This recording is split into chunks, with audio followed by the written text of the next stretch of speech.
Hi guys, it's Miko Martinez, and in this video, I'm going to show you the copy and paste SEO strategy that always works.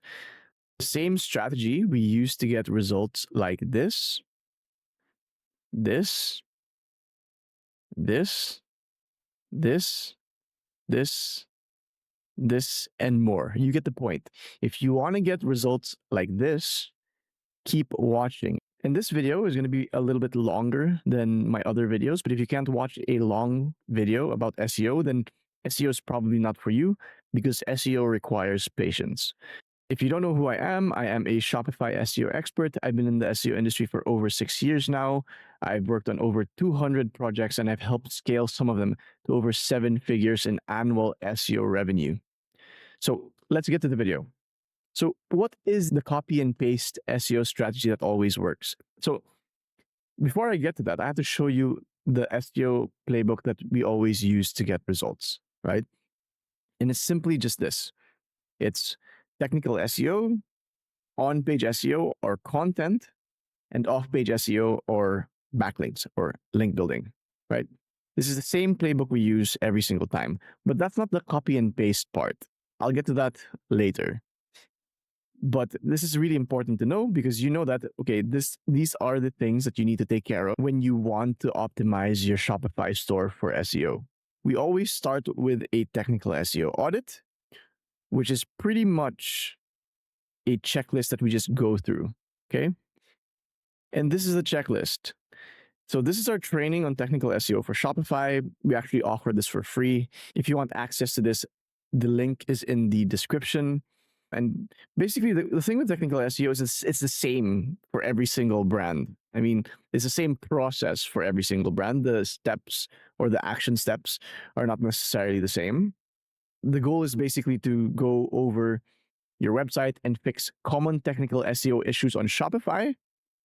Things like, the product page URLs are not correct. You want to fix your breadcrumbs.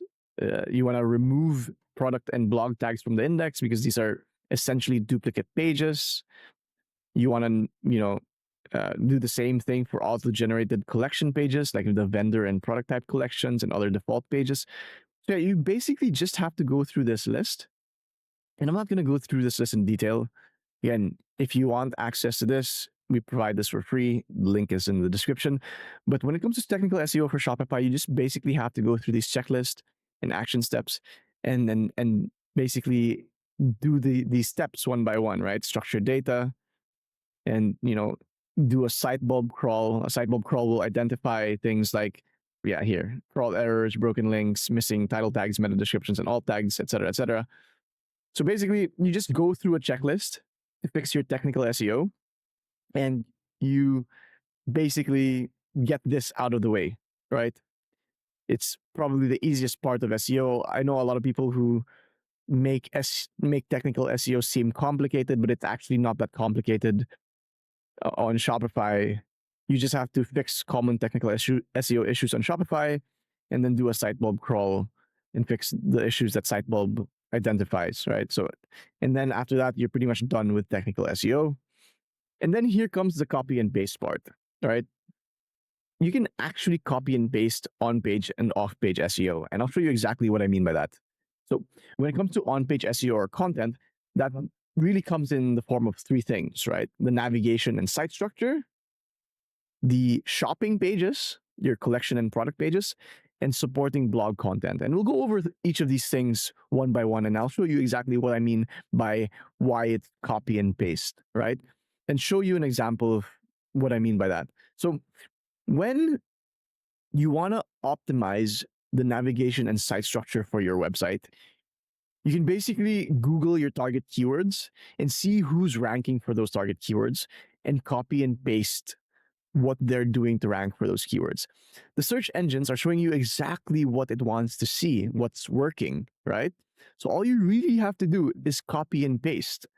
So with regards to navigation and site structure, for example, if you wanted to rank for essential oils in the UK, you basically just have to go to whoever is ranking for essential oils in the UK.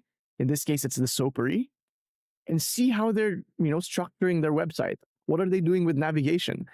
What does their homepage look like? And copy and improve. You can just imitate and improve. That's always what you can do with SEO. Because again, when it comes to SEO, the search engine is always showing you what's already working. You just have to imitate and improve on what's already working, right? There's a reason these websites are ranking. You just have to figure out why and improve on that.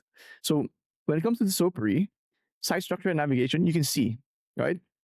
They have shop by ingredients. These are all keywords that they're targeting. Shop by making. Again, these are all keywords that they're targeting. Shampoo ingredients, makeup ingredients, skincare ingredients, right? I'm assuming they're mostly like ranking for these though, like these shop by ingredients keywords, right? And then you can see their homepage. How did they build it? Okay, they have a page here about natural ingredient suppliers. That's probably a target keyword as well. And then they have, again, like the main categories that they had. Like these are all target keywords: carrier oils, essential oils, bath bomb ingredients, solid oils, etc., etc. And the reason they structure it this way is because, again, when it comes to your homepage probably has most of the backlinks, right? Like most of your backlinks are pointing to your homepage. And you want to structure your homepage in a way that you're directing all that link juice to your key pages. And this, in their case, it's all these carrier oils, essential oils, etc. These are all keywords that they actually rank for in the UK, right? They rank number 1 for essential oils, 7 for castor oil, jojoba oil, number 5, right? So they're all ranking for these keywords, and you can see why. Like you want to basically look at why, and if you wanted to rank for the same keywords, imitate and improve. Again, the search engine is showing you exactly what it wants to rank, right? Okay. Yeah, so we have blog posts under here, and yeah, see? And the same thing can be said about shopping pages, so collection and product pages. So again, I told you, right? The SOPRI is ranking number 1 for essential oils. There's a reason for that. And if you want to, rank for essential oils as well, you want to look at their on-page SEO. What are they doing well? What are they doing right? So this is their collection page on essential oils. They have essential oils. That's the H1, URL, title tag, basic stuff. Then they have what's, really good that a lot of people overlook are these subcategory links at the top of their collection page, right? Organic essential oils, carrier oils, candle making supplies. I'm guessing these things need essential oils as well. So these are like subcategory links or related category links. But yeah, it's nice to have these. And then they have the product grid, right? Very clean. Black pepper essential oils, like different essential oils, obviously. And then they have more content below the product grid, right? I keep mentioning this, but when it comes to optimizing collection pages for SEO, an H1 and a product grid is not enough. You need to add more content to your collection pages, right? And that's basically what SOPRI is doing here. I'm going to show you our template on what we like our collection pages to look like. This is our training on collection page SEO. This is available in our school community. A link will be in the description. And this is typically what we want our collection pages to look like, right? We have the category name on top as the H1, a short description below that, and a product grid here. That's where most Shopify stores or e-com brands stop. But this is not enough to rank on search engines. Usually not enough, right? Amazon can get away with this because they have a ton of domain authority. If you have a ton of domain authority, you might be able to get away with this, but the best way to do it is actually to add more content below the product grid in the form of a detailed category description, some frequently asked questions, and featured reviews. And the reason behind this is simple. You want to show the search engine that you are the authority or expert in your industry. And if you're just giving them the H1 and a product grid, you're not really giving the search engine enough information to work with. How can the search engine determine that you are the expert or authority in your industry if you're not providing enough information, right? The goal here is to not put fluff. The goal here is to provide useful and relevant information to your buyers, right? So the detailed category description, we usually just explain why our products are different or better than our competitors. Frequently asked questions, you're just answering frequently asked questions your customers might have about your product category. And featured reviews, there's they only help. Like they increase conversion rate, and if they're keyword rich, they actually improve SEO as well. So yeah, you want to add more content to your collection pages. And that's exactly what the Soapery does here, right? Why choose the Soapery? Again, what makes them different from their competitors? And then, more information about essential oils. Like, what are essential oils? How do you use them? What are the benefits? And there are probably a lot more here. Here's the FAQs, right? How long do essential oils last? Et cetera, et cetera, et cetera. See? And if you wanted to rank for essential oils in the UK, you probably would want to use the same or similar structure as this, right? And again, it's imitate and improve. Like, how could you improve on this? Like, just looking at this right now, I see that there's no internal links. And some SEOs actually do this intentionally because they want to keep the link juice on the collection page. But I actually believe that you can add like 1 to 3 internal links to keep that link juice flowing, right? And again, you want to at least have the same structure as them if you want to rank for essential oils in the UK. Okay. So that's the shopping pages. And then the same with supporting blog content, right? Again, the goal is to imitate and improve. And the goal with blog content is not actually to rank the blog content, because when it comes to e-commerce SEO or Shopify SEO, the blog content will not actually drive much revenue. It's the shopping pages that will drive most of the revenue growth. The blog content is there to support the rankings of your shopping pages, right? Through topic authority and internal linking. Because if you wanted to rank for essential oils like the Soapery here, one page about essential oils is not enough. And I'm going to show you exactly what I mean by this. One page about essential oils is not enough. You want to make sure that you have a bunch of blog posts that internally link to the shopping pages that you want to rank, basically showing the search engine, I am the expert on, like in this case, essential oils, right? Because I don't have just one page about essential oils. I have a ton of blog content answering a lot of questions users have about essential oils, right? In this case, they have DIY after sun, how to make your own natural after sun, lemon oil for skin, the evidence, and a bunch of other, blog posts that have to do with essential oils or somewhat relevant to essential oils, right? And that's the same thing with here, bath bomb recipes, carrier oil benefits, essential oil benefits. Like, see, these all, like for example, these essential oil benefits, like these are all supporting blog content that help this brand, the Soapery, rank for the target keyword essential oil, because they're showing the search engine, we have this page about essential oils, this product category page about essential oils, but we also have a ton of supporting blog content that answers all user queries around essential oils, right? Like this tea tree oil for nail fungus work. See, they've been going really hard on this. And again, the copy and paste part is you can see all the blog posts that they've published. And if you wanted to rank for essential oils, you would have to do the same thing. Best essential oils for spring. You would want to have this piece of content on your site. If you don't, what makes you think that you're going to outrank the Soapery? Again, when it comes to SEO, it's just making sure that you have better on-page SEO and off-page SEO than your competition.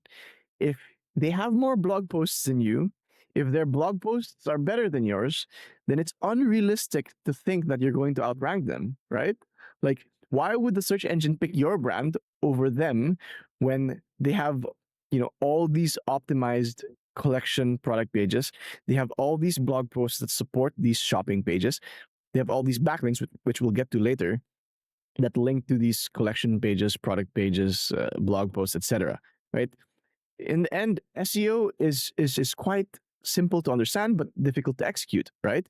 Like, you just compare your on-page and off-page SEO to your competitors, and if yours is better, you'll eventually outrank them. But if theirs is better, it's unreasonable to think that you will outrank them, and that's the gist of this, like in the end, SEO is copy and paste because you already know who's ranking and you can just copy and paste the strategy that they've used because you can re-engineer their strategy. Like you can see all the content they've published on their site. You can, see all the backlinks that they have, which we'll get to after this. But yeah, as you can see, again, even when it comes to writing the actual blog posts, you want to see how they did it, right? Like, oh, okay, what structure did they use? What are they internally linking to? Are they using any imagery, charts, graphs, etc.? Right. So look, these are the structures this is the basic structure that they use. Like, why use essential oils? And then they list out the top spring essential oils, like here, I guess. And then how to spring clean with essential oils, like different stuff, etc., etc. And yeah, they have a bunch of imagery, right? These are all branded imagery that helps. Like the search engine can see this, right? And if the user stays on this page a long time, it's a good sign to the search engine. But again, like you imitate and improve. Like going through this blog post, like it can be greatly improved, right? Like the query is best essential oils for spring. If I'm a user, I'm looking for the best, like a list of the best essential oils for spring. Like I'm going through here and like, yeah, okay, I have a list here, but then is that it? Like we go straight to spring cleaning with essential oils. I wanted a list of essential oils for spring, right? So I don't know if this is the best way to answer that query. So you can actually improve upon this, I think. Okay. And yeah, that's supporting blog contents. Again, the gist here is that SEO is pretty much copy and paste, like imitate and improve, because the search engine is showing you exactly what it likes. What's currently ranking right now. You just have to reverse engineer their strategy. Okay. So next is off-page SEO, right? The content is pretty easy to understand, right? You Google your target keyword, you look at what site structure they're using, you look at how they built their shopping pages, you look at what blog posts they have and how they wrote it. Off-page SEO is a little bit more complex than that, right? And I'll show you exactly how we would do it, right? Again, we're still going to stick to the SOPRI as an example. We're going to use a tool like Ahrefs. You can use SEMrush as well. I'm using Ahrefs because I'm used to it, but you can also use SEMrush and you can go through their backlinks, right? You can go through like either through the referring domains, which I like going through, or you can go through the backlinks. Either is fine. And you can do new and see which backlinks they've built in the last 3 months, right? And you can add more filters like, okay, we only want to look at backlinks with a domain traffic of 1,000, maybe a DR of 30, right? And only do follow. And then you can basically kind of see which backlinks they've been building over the last 3 months, right? And you can see that they seem to be guest posts or link insertions or niche edits, right? And okay, this one looks like it's newly published. So this is probably a guest post.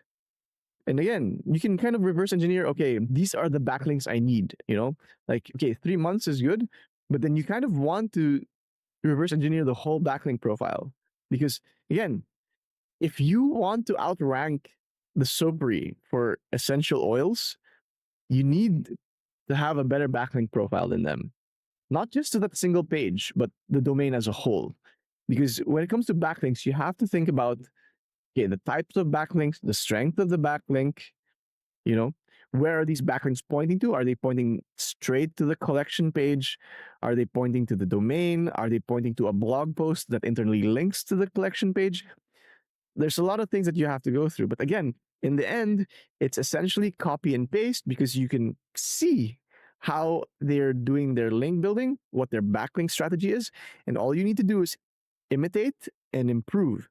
You want to build, you want to close that link gap. Like if you only have 100 backlinks and they have 300, and you want to filter by quality, right? Like, okay, let's do all, right? And so okay, here they have 90 links that are DR30, traffic over 1,000, and let's say you have 20, you need to fill that 70 gap, right? You need to fill that 70 gap. if you don't fill that gap, it's unrealistic to think that you'll rank. Yes, you can, find some long tail keywords that you can probably rank here and there. And that's what, we all do, especially in the start of a campaign. If we want to get traction immediately, we'll find these long tail keywords, less competitive keywords that we can rank for.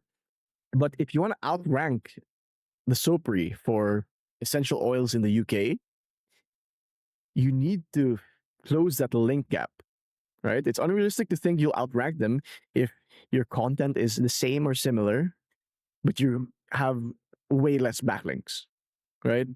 So you need to close in that link gap. And the best way to do that is to go through what backlinks they have, right? Let's go back to new, so we can go through the last 3 months and kind of understand, okay, what backlinks do they have and how are they building them? So these ones, I can pretty much assume or tell that these are guest posts, right?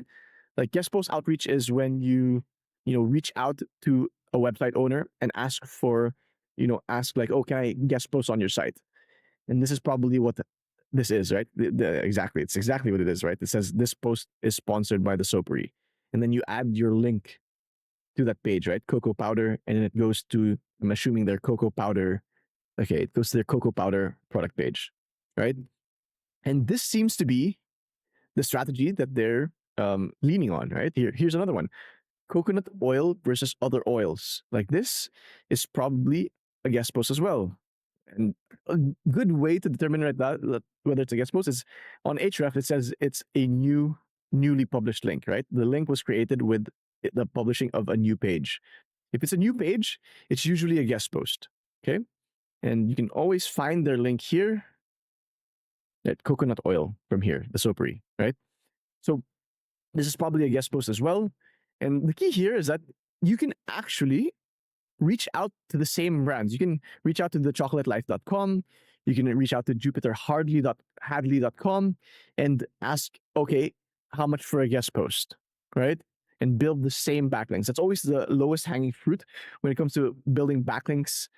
You want to build your competitors' backlinks, right?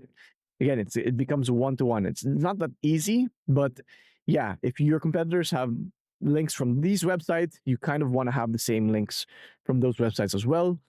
Again, it's a copy-paste SEO strategy. You imitate and improve. And if you look at our training on guest posts and niche edits or link insertions for Shopify or any e-commerce brands for that matter, you'll see that when it comes to prospecting or choosing which brands we reach out to, first, we always look at our competitor's backlink profile. It's always a good place to start because if they're ranking for, again, essential oils in the UK with this backlink profile, you kind of want to have the same backlink profile, right? If you can't have the exact same backlink profile, like the exact same site, like Jupiter Hadley and thechocolateLife.com, you kind of want to have sites with the similar metrics, right? Similar DR, similar domain traffic, right? Because those are how we vet whether a backlink is quality, okay? Okay, and then if they aren't newly published, like for example, let's look for one that's not newly published. Yeah, maybe this one or this one. Like, yeah, you can see on Hrefs this thing that says new link added, right? The link is a new addition to an existing page. That's what we call a link insertion or a niche edit. That's when a page already exists and we ask the owner of the website to add our link to that page, right? So for example, make an apple like, make an apple like, make an app like. They asked this brand to add their link, Tempat Sabun. Okay, this might be completely spam. I'm not sure because the anchor is Tempat Sabun. But so let's look for another one. Nikilo, okay? So this one looks like a link insertion as well. Again, this link is a new addition to an existing page, right? So that the anchor is Tallow. So let's look for that. Tallow. Yeah. See, and this might be a link insertion on this page, how to live a peaceful life, right? Again, what happens here is you look for a page that you want to insert your link into and ask the website owner, okay, can, I pay you like maybe 50, $70 to insert my link into this page? Then voila, you have a backlink from a DR50 site with 3,000 domain traffic. Okay. Those are the two link building strategies that we usually go with. Like those are our two go-to link building strategies, guest posts and link insertions, because they're super reliable. When you look at the off-page SEO playbook, like a lot of these other strategies, okay, outside of foundational links, guest posts, and niche edits, they're kind of dependent on other people, right? Like help a reporter out, the journalist has to accept your pitch. Digital PR is the same way. Linkable assets, you don't really have control over. You create a linkable asset, you can outreach to people to link to that linkable asset, but in the end, again, you don't have full control over these.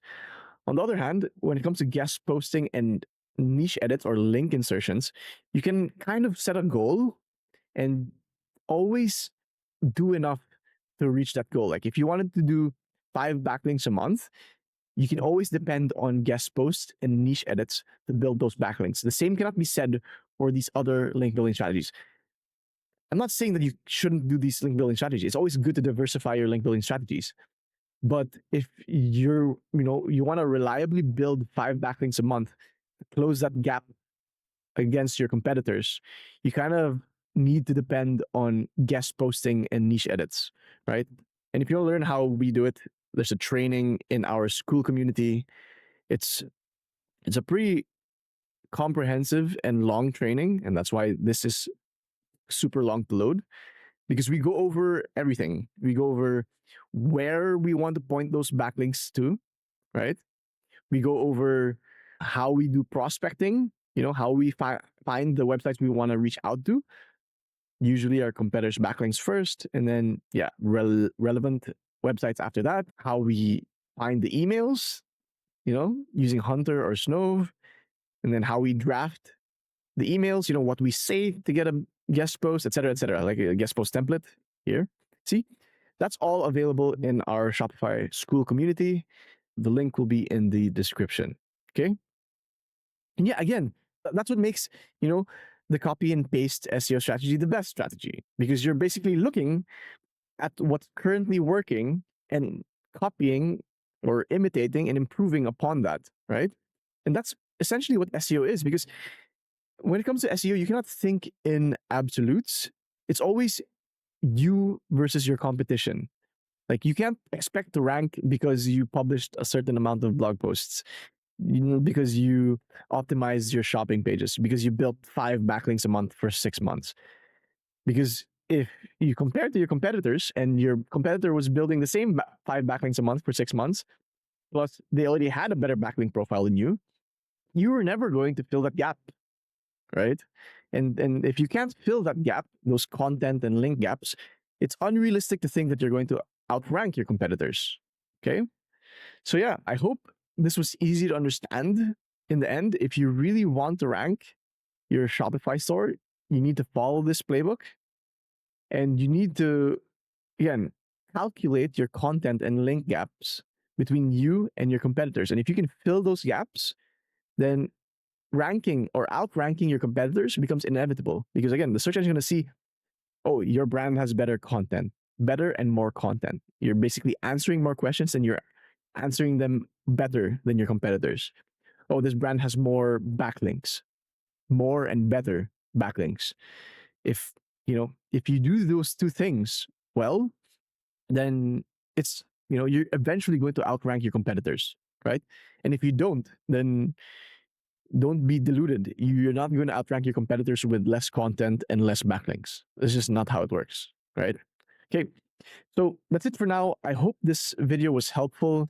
If you have any questions, feel free to drop them in the comments below. If you want to learn how to do this yourself, again, we have a Shopify school community, Shopify SEO school community. We basically, have a ton of content there. We have, 15 plus module masterclass going everything I just shared with you: technical SEO, on-page SEO, off-page SEO, etc., etc.